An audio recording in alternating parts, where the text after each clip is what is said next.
联合国的投票结果是143比5，普京的压力空前。俄罗斯的出路在哪里？观众朋友，大家好，我是付先少。自俄罗斯火速并入乌克兰4个周以后，又发生了克里米亚大桥被炸事件。随后，俄军对乌克兰纵深地区的基础设施进行了连续多日的猛烈打击，俄乌冲突出现了进一步升级的趋势。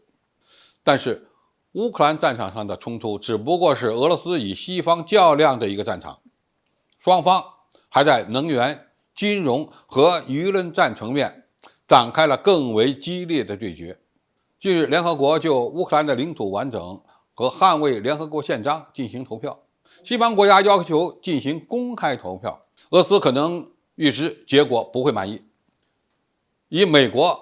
及其盟友对其他国家施加压力为由，要求投票以不记名的方式进行。匈牙利外交官克勒西乔鲍否决了俄罗斯的请求，让这场投票的所有国家的选择公之于众。俄罗斯驻联大代表愤慨地表示，联大针对决议表决形式所做出的决定是双重标准和令人愤慨的操纵行为。当然，投票结果才是最关键的，看点也在这里。结果是143票赞成，5票反对，35票弃权，还有多个国家没有参加投票。最终呢，以压倒性的多数拒绝了俄罗斯在乌克兰进行的公投和吞并。投出反对票的国家主要有叙利亚、俄罗斯、白俄罗斯、尼加拉瓜和朝鲜。朝鲜是想通过这样的投票来表达对西方国家敌对自己的不满，而尼加拉瓜也差不多是同样的动机。可以这么讲，公开表示支持的国家不多。比较有意思的是，投弃权票的国家包括金砖国家中的印度、南非、中国，剩下的全是中亚国家和亚洲国家，而且是所有的上合组织成员国投的都是弃权票。这个残酷的现实证明，俄罗斯未来所面临的地缘政治矛盾正在恶化，而普京想摆脱被动，唯一的出路似乎也就是上合组织了。这次联大投票能证明什么呢？首先，俄罗斯只有努力在战场上打赢，因为在联合国他已经打不赢了。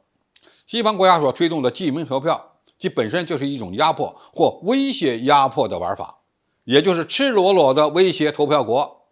要求他们站队支持乌克兰，而选择弃权的国家则在这个问题上不表态，或者说不希望通过这种投票方式拱火。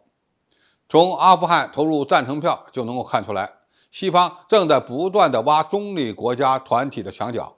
也证明在联合国中西方国家抱团的情况非常明显。在俄乌冲突、舆论战、法律战层面，优势也非常大。好在这样的投票并没有约束力，最终还要看俄军在战场上的表现，因为打赢才是唯一的出路。西方不让俄罗斯结束战事，也不会在乌克兰领土主权问题上妥协。俄罗斯是联合国常任理事国，所以它可以一票否决涉及并入乌克兰领土的决议。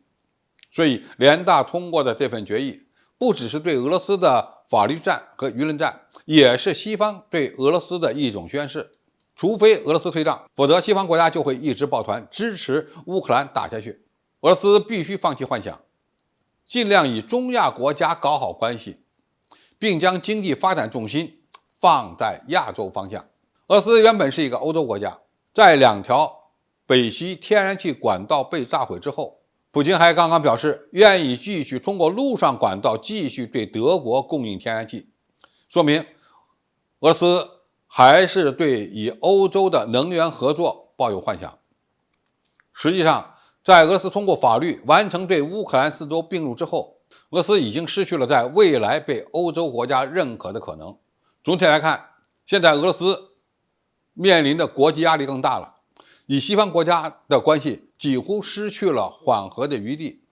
在这种情况下，应该彻底放弃幻想，搞好与上合组织成员国，特别是中国的经济合作，才是俄罗斯唯一的出路。好，今天评述就到这里，谢谢大家收看，我们下期再见。